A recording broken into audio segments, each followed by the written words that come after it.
八海が大樹を襲うなら絶対その時しかねえ。俺らは礼拝堂の外で大樹を待ち構える。Pada episode sebelumnya, kita mendapati fakta bahwa pelaku dari semua pembunuhan petinggi Tauman adalah Maiki. Berdasarkan petunjuk surat yang didapatkan Takemichi, ia langsung pergi menuju reruntuhan bangunan yang ada di Filipina. Di sana, untuk pertama kali Takemichi bertemu dengan Maiki di masa depan. Walaupun tatapan Maiki tidak ada yang berubah setelah 12 tahun, Takemichi masih tak sanggup menerima pengakuan Maiki yang menjadi pelaku atas terbunuhnya semua pengurus Tauman. Dan ternyata, tujuan Maiki memanggil Takemichi tidak lain tidak bukan supaya Takemichi dapat membunuhnya.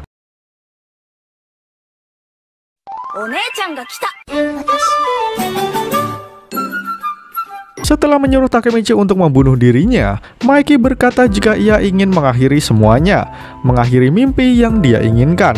Takemichi masih menangis tak memahami apa yang Maiki katakan. "Tolong berhentilah, aku tidak mengerti sama sekali. Saat kita baru saja bertemu, tiba-tiba kau memintaku untuk membunuhmu. Aku hanya ingin melihatmu lagi." Mendengar hal itu, Maiki mengingat perkataan Hakai yang hampir mirip dengan perkataan Takemichi. Saat itu di sebuah gudang, Maiki menyekap Hakai dan mengikatnya dengan tali. Di sana Hakai berkata pada Maiki, "Jika ada ucapan terakhir, aku ingin bersenang-senang dengan Takemichi dan yang lainnya sekali lagi saja." Namun Maiki hanya menatapnya dengan tatapan yang tajam. Takemichi kembali menangis mendengar ucapan Hakai sebelum ia mati. Sembari menatap langit, Maiki berkata, "Sulit untuk membuat mimpimu menjadi kenyataan. Membuat era baru, Tauman seharusnya terus maju untuk mencapai tujuan itu. Tapi sebelum kita sampai, segalanya menjadi sulit. Pertama kali aku membunuh seseorang, aku tidak merasakan apa-apa. Aku berpikir sebagian masalah di dunia ini dapat diselesaikan lebih mudah dengan membunuh seseorang. Tinggal hapus saja seseorang yang menghalangi." Maiki mengatakan semuanya sembari tersenyum, sementara Takemichi mulai meneteskan kembali air matanya. "Kau salah, Maiki. Kau belum berubah sama sekali. Kau sama seperti dulu. Aku bisa mengetahuinya hanya dengan melihat. Kau belum berubah sedikit pun. Jadi tolong, jangan bicara tentang menghapus seseorang." Namun tiba-tiba, Maiki langsung membanting tubuh Takemichi. Maiki kemudian menodongkan pistol ke wajah Takemichi sembari berkata, "Kau pikir kau siapa?" Kemudian kita ditunjukkan kilas balik saat Maiki hendak menembak Chifuyu. Dengan menodongkan pistolnya ke wajah Chifuyu, Maiki menyuruhnya untuk mengatakan kata-kata terakhir. Kemudian Chifuyu mulai berkata, "Apa kau ingat Hanagaki Takemichi? Suatu hari dia akan datang mencarimu. Saat dia datang, itu akan terasa seperti dia berjalan menembus waktu dengan usia yang sama seperti tahun-tahun sebelumnya. Saat itu datang, tolong tatap matanya baik-baik, karena mata tidak pernah berbohong. Aku harap kau dapat mempercayainya." Semua itu adalah ingatan yang dimiliki Maiki saat ia menodongkan pistolnya kepada Takemichi. Dengan air mata yang menetes serta perasaan yang begitu berat, Maiki meminta agar Takemichi tidak menatapnya seperti itu. Kemudian Maiki menyuruh Takemichi untuk mengambil pistolnya. "Di sini, antara kau membunuhku atau kau akan mati." Maiki mengatakan semua itu dengan air mata yang menetes di hadapan Takemichi. Sementara Takemichi hanya bisa pasrah dengan perasaan yang begitu menyedihkan. Kemudian Maiki berkata jika mereka tidak bisa mengembalikan masa lalu. Lalu tiba-tiba suara tembakan terdengar di reruntuhan bangunan tersebut. Terlihat muncratan darah keluar dari tubuh Maiki, dan tak lama kemudian tubuhnya ambruk di atas tubuh Takemichi. Ternyata orang yang sudah menembak Maiki adalah Naoto. Ia berteriak menanyakan kondisi Takemichi, sementara Takemichi yang menyadari suara Naoto hanya bisa menangis melihat tubuh Maiki yang sudah tak bergerak. Takemichi segera memeluknya, sementara Naoto menyuruh Takemichi untuk menjauh dari Maiki. Di sana, Naoto melihat pengaman pistol yang dipegang Maiki sebelumnya masih menyala. Itu artinya, sejak awal Maiki memang tidak berniat membunuh Takemichi. Sementara Takemichi histeris memanggil-manggil nama Maiki. Takemichi harus kembali menerima kenyataan melihat temannya mati di dalam dekapannya. Ia berteriak sekencang-kencangnya melampiaskan kesedihan di dalam dirinya. Dengan nafas yang tersenggal-senggal, Maiki menyadari jika Naoto adalah orang yang menembaknya. Ia mengucapkan terima kasih walaupun Takemichi tidak bisa membunuhnya. Ia akhirnya menyelesaikan semua dengan kematiannya. Dengan air mata yang bercucuran, Maiki berkata jika hidupnya penuh penderitaan. Namun Takemichi menyuruhnya untuk tidak berkata seperti itu karena dia akan mengubah segalanya. Aku akan pergi ke masa lalu dan akan kuubah semuanya. Aku akan bekerja keras supaya masa depan ini tidak terjadi lagi. Aku bersumpah aku tidak akan menyerah. Jadi tolong jangan mengatakan hal yang menyedihkan. Maiki yang sudah berada di kondisi sakaratul maut hanya bisa tersenyum dan berterima kasih kepada Takemichi yang sudah berusaha menghiburnya. Hal itu membuatnya senang walaupun Takemichi berbohong. Di dalam dekapan sahabatnya, Maiki berkata jika tangan Takemichi begitu hangat. Kemudian antara Maiki dan juga Takemichi saling menatap dengan air mata yang tidak bisa berhenti menetes. Di saat itulah Maiki sudah tidak bisa berkata apa-apa lagi. Sementara Takemichi sudah merasakan tubuh Maiki mulai dingin. Di dalam dekapan tubuhnya, Takemichi mengingat kembali semua kenangannya bersama Maiki. Hal itu makin membuatnya menangis dan bersedih. Entah sudah berapa kali Takemichi harus melihat temannya mati di dalam dekapannya. Hal itu membuat Naoto merasa sangat bersimpati kepada Takemichi. Namun dalam diri Takemichi muncul tekad yang begitu kuat walaupun kedua matanya tak berhenti mengeluarkan air mata. Shin lalu mundur kembali ke tahun 2006. Di sana terlihat Chifuyu berjalan sendirian di tengah derasnya hujan. Namun langkahnya terhenti setelah ia melihat seseorang mengamuk sembari memukul ban yang bergelantungan. Ternyata orang yang memukul ban-ban tersebut adalah Takemichi. Melihat kedatangan Chifuyu, Takemichi terkejut dan menanyakan kenapa ia berada di tempat tersebut. Lalu Chifuyu menjawab jika ia memang berniat berjalan ke rumah Takemichi, tapi ia malah melihatnya di sini mukulin ban kayak orang goblok. Hujan-hujanan ngomong sama ban ngamuk-ngamuk gak jelas. Antum bener-bener nyeremin bro. Namun Takemichi berteriak jika saat ini ia sibuk dan tidak ada waktu untuk bermain-main. Aku lagi latihan supaya aku bisa lebih kuat dari yang lain. Lagi pula jika aku tidak bertambah lebih kuat, aku tidak akan bisa mengubah masa depan. Mendengar perkataan Takemichi, Chifuyu langsung menyadari jika Takemichi yang ada di depannya adalah Takemichi yang berasal dari masa depan. Kemudian Takemichi mulai menceritakan semua kejadian di masa depan yang sudah ia lihat. Sontak Chifuyu sangat terkejut setelah mendengarnya, karena ia tak percaya jika semua orang sudah mati dan Maiki adalah orang yang membunuhnya. Takemichi pun mulai berkata jika itulah alasannya berlatih dengan sangat keras. Diriku di masa depan keluar dari Toman dan semuanya membelaku. Aku sangatlah menyedihkan. Oleh karena itu, jika aku mau tetap berada di Toman, aku harus lebih kuat agar bisa setara dengan yang lain. Namun Chifuyu menghentikan tindakan Takemichi karena ia melihat tangannya sudah mulai berdarah semua. Ia pun bertanya apakah Takemichi memukul ban tersebut sepanjang hari. Kemudian dari ekspresi yang diperlihatkan Takemichi, sepertinya ia memang benar-benar melakukan hal tersebut. Chifuyu pun meneriaki Takemichi untuk menghentikan tindakannya, karena dengan melakukan hal tersebut hanya akan membuat tangannya terluka. Namun Takemichi mengatakan jika ia sudah memikirkan semuanya bersama Naoto. Apa yang bisa aku lakukan di masa lalu untuk mengubah masa depan? Untuk menyelamatkan semuanya, kita muter-muter nyari sesuatu, nyari cara apapun untuk melakukannya. Namun tiba-tiba Chifuyu berteriak kepada Takemichi apakah benar-benar Maiki yang telah membunuh Hina di masa depan. Mendengar hal itu, Takemichi mulai lebih tenang dengan menghentikan tindakannya. Kemudian Chifuyu melempar tubuh Takemichi hingga membuatnya terpelanting. Ia meminta Takemichi untuk tenang terlebih dahulu. Setelah lebih tenang, dengan menangis Takemichi berkata jika ia tidak menemukan cara apapun untuk menyelamatkan semuanya. Hei Chifuyu, ini menyebalkan. Ini sangat menyedihkan. Hangat tubuh Maiki masih terasa di tanganku. Rasanya hal itu sungguh menyakitkan. Chifuyu kemudian terduduk di samping Takemichi. Kemudian ia berkata, masa depan sepertinya tidak begitu mengasihkan, tapi jujur aku senang karena aku bisa melihatmu lagi di sini. Kukira kita tidak akan bertemu lagi. Takemichi pun kembali menangis di bawah guyuran air hujan. Di sana Chifuyu berkata, aku kayaknya tahu harus berbuat apa. Aku harus memukul pantat Maiki. Takemichi pun berkata jika hal itu akan membuatnya mati. Chifuyu lalu berkata jika ia memang bakal mati. Namun bukan itu maksud dari apa yang Takemichi ucapkan. Chifuyu kemudian berdiri sembari berkata, memang menjengkelkan menghadapi Mikey yang begitu kuat. Jadi tidak ada orang yang bisa melawan dia sendirian. Bagaimana aku bisa mati tanpa berkelahi? Satu-satunya yang bisa melawan dia hanyalah kita yang berada di Touman, kan?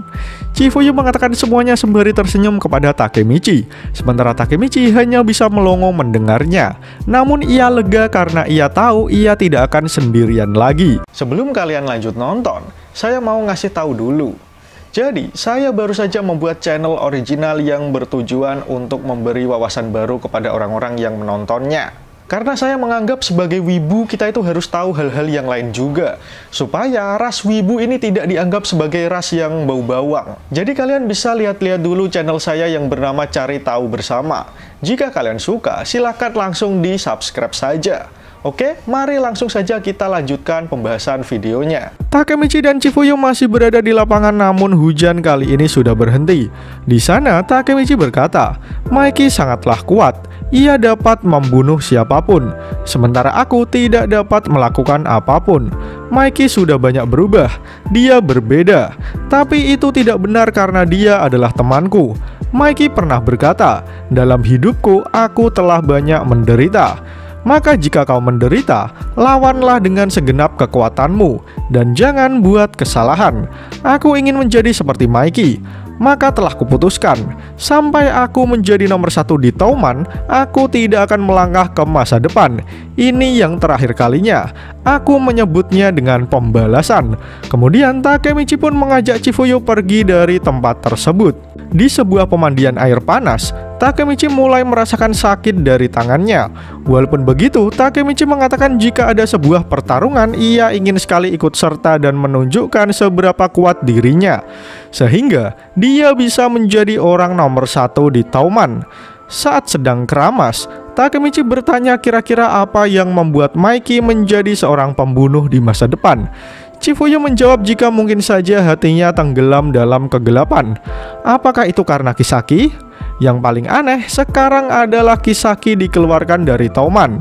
Lalu Chifuyu menjawab jika apakah itu artinya Mikey membutuhkan Kisaki. Namun Takemichi menolaknya karena di masa depan sebelum ini Kisakilah yang tenggelam dalam kegelapan. Namun fakta bahwa Kisaki meninggalkan Touman mungkin menjadi alasan Mikey bisa berubah.